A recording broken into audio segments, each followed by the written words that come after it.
નર્મદા લાઈવમાં તમારું સ્વાગત છે। નાંદોદ તાલુકાના સુંદરપરા ગામેથી એક અજીબો ગરીબ ઘટના સામે આવી છે।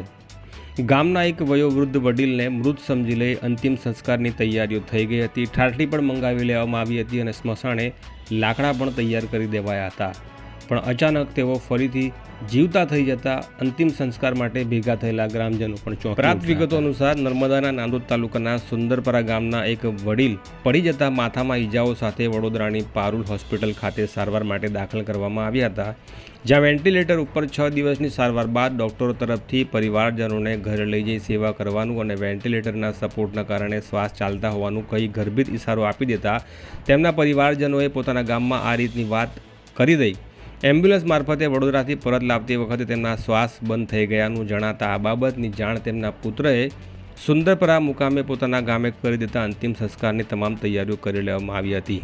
ત્યારે સુંદરપુરા ગામ નજીક આવતા જ રોડ ઉપરના ખાડાઓને કારણે એમ્બ્યુલન્સ ઠપકાઈ હતી અને અચાનક મરણ માની લેવાયેલા વૃદ્ધના શરીરમાં ફરીથી સંચાર થયો હતો। તેમના શ્વાસોશ્વાસ ફરીથી શરૂ થઈ જતા તેઓ જીવતી હાલતમાં ઘરે એમ્બ્યુલન્સમાં પહોંચ્યા હતા।